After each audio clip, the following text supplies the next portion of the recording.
At 14, my family planned to wed me to a man much older. When I fled, they branded me mentally unwell, disowned me, and sought to ruin all I'd fought for. My mother sewed my bridal gown while the welts on my back were still raw. I was just 14. The groom was 52.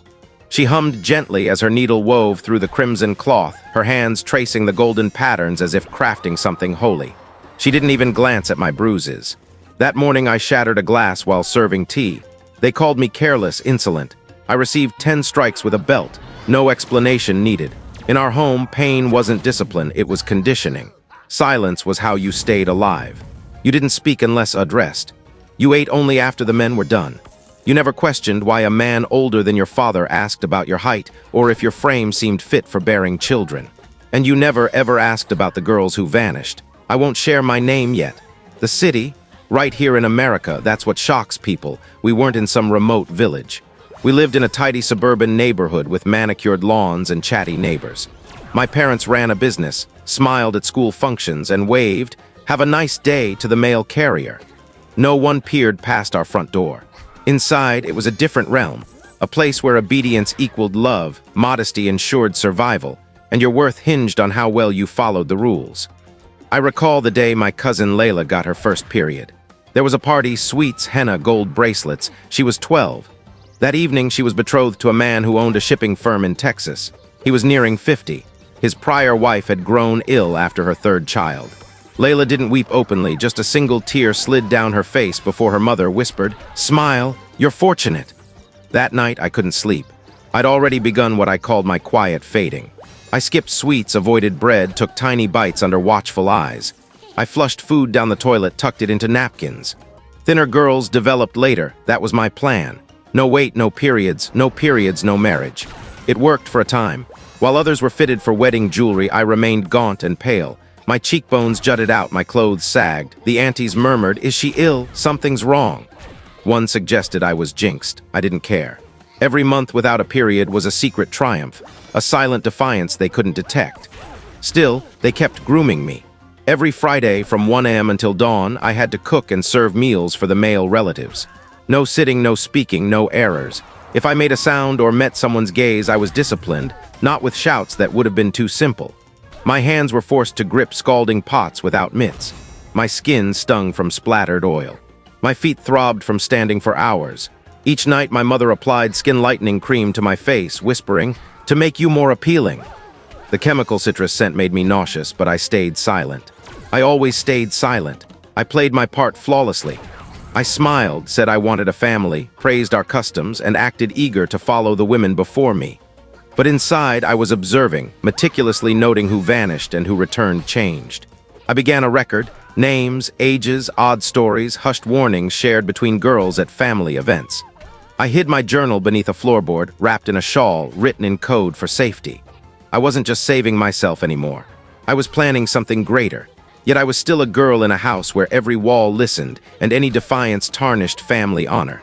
Even so, I held on to hope. While they waited for one kind of blood, I clung to a different kind of survival. "Not yet," I whispered to myself. "Not yet." The first time I doubted everything was because of a t-shirt, an ordinary baggy school t-shirt I'd forgotten in my gym bag. I wore it to school by mistake one Monday. Nothing form-fitting, just casual, but too immodest by my family's standards. That afternoon, my science teacher, Miss Alvarez, called me into a private meeting, claiming it was about a late assignment. But once I entered, she shut the door softly and studied me.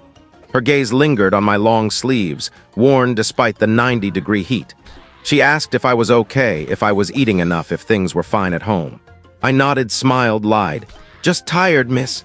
She didn't push, but excused herself to the restroom, leaving for barely 5 minutes. She made an error, or perhaps it was intentional. She left her drawer slightly ajar. Inside were pamphlets, not schoolwork, with titles like "Your Rights as a Minor," "When Tradition Breaks the Law," and "Marriage Laws, No Exceptions." I didn't plan to take one, but something desperate inside me reached out. I tucked the slimmest pamphlet into my skirt's waistband. My pulse raced so loudly I feared someone would hear. When Miss Alvarez returned, I sat calmly, pretending nothing had happened. That night, I locked myself in the bathroom, ran the faucet to mask any sound, and read. The world shifted. Everything I'd been taught, everything I thought was normal, was illegal, not just frowned upon, but criminal. Child marriage, Illegal, forced marriage, illegal. Controlling a minor's clothing, diet, or spouse, abuse. No cultural exemptions, no religious excuses. Most shocking, teachers, doctors, and counselors were legally obligated to report suspicions. I stayed awake memorizing hotline numbers, shelter addresses, and the exact words to trigger an investigation. I'm not safe. They're arranging a marriage I don't want. I'm a minor. Please help.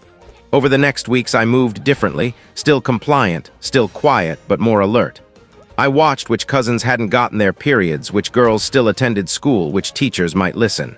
I passed subtle notes, asking if others felt this wasn't right. That's how it started in my uncle's cluttered backyard shed. 6 girls, cousins, ages 10 to 13, all terrified. We pretended it was wife training to avoid suspicion, but we were learning how to escape. I shared what I knew, key phrases, trustworthy adults. We practiced in hushed tones, writing scripts, rehearsing until they could say, "I'm 13. They want me to marry. Please, I don't want this," without tears. We knew we were watched, unable to undo what had happened to our older sisters and cousins, but maybe we could prevent it for ourselves. I built what I called the journal, filled with shelter addresses, emergency contacts, trusted teachers' names, and meal schedules for sneaking out unnoticed. I made copies, hiding them in cereal boxes, behind toilet tanks, and inside pillowcases at relatives' homes. But it wasn't enough. Biology couldn't be stopped.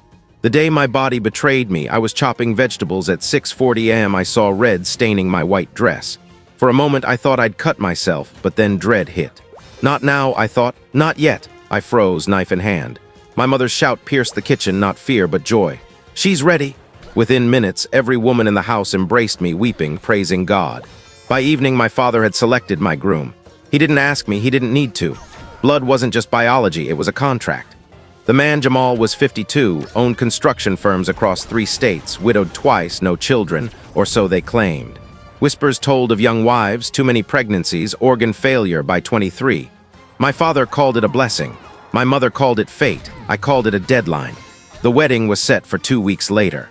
My silence was taken as agreement. When I protested once, my mother leaned close and said, "You're not a child anymore. Dreams are done."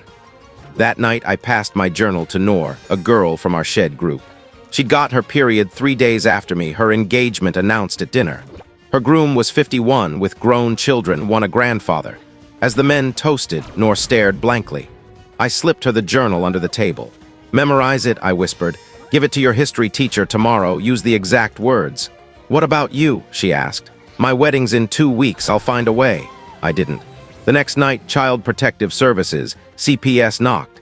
3 agents, calm but firm, asked to speak with Noor about early engagements and cultural norms. My father's face turned from courteous to enraged in seconds. After they left, the interrogation began, shouting, searching. They ripped apart the house, tearing cushions, spilling drawers.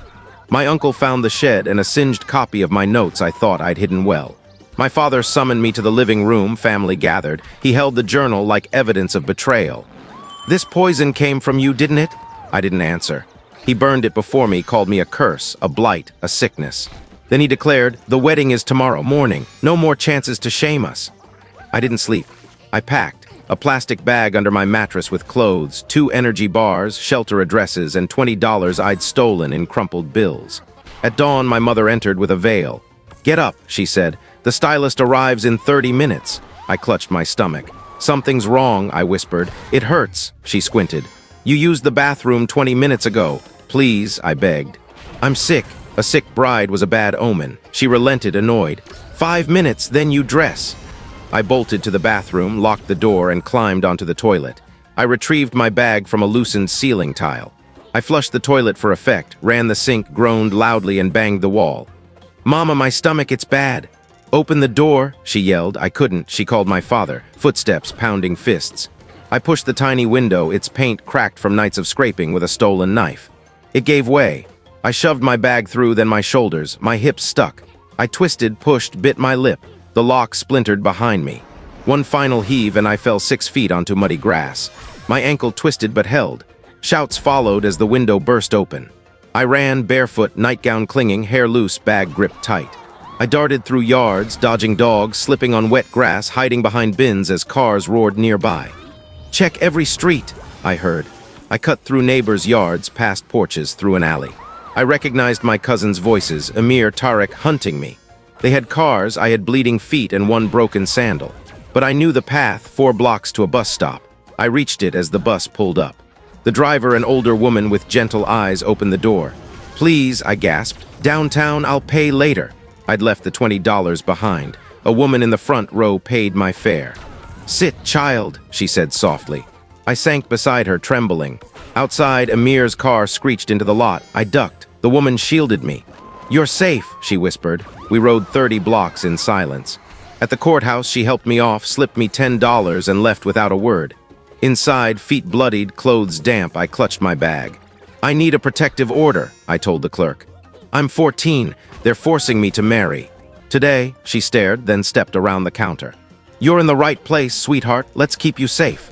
Within 24 hours of the emergency order, the retaliation began.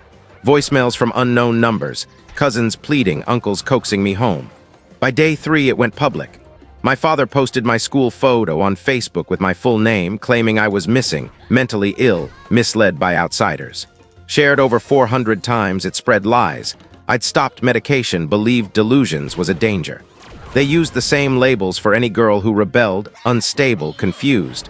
I turned off my phone, but it wasn't enough. Theodora, who ran my temporary shelter, woke me early, showing security footage of a man in a sedan parked outside since 4 a.m. He vanished before police arrived. But the message was clear. "We know where you are." That afternoon, a bouquet of lilies arrived unsigned with a card. "Our hearts ache. Forgive us. Love, Mama." Theodora photographed it. "Even guilt is a tool," she said. The next day, videos surfaced. My cousin Sana from our training group posted one with her mother beside her. "She lied about our family," Sana said, eyes vacant. "Said we'd be sold, that our parents hated us." It was rehearsed, the camera too steady. They'd coerced her. I wanted to respond, but Theodora stopped me. "Don't engage, they want a reaction." We called my lawyer, Patricia, who said, "They're flipping the narrative, trying to discredit you." We gathered allies, teachers, counselors who'd noticed my struggles but hadn't known why. The pressure intensified. Anonymous messages sent edited photos of me, wild-eyed, captioned, "Save this girl before it's too late." On Friday, Theodora's neighbor showed photos of 3 men snapping pictures of the shelter. I couldn't breathe. My CPS worker, Margaret, suggested relocating.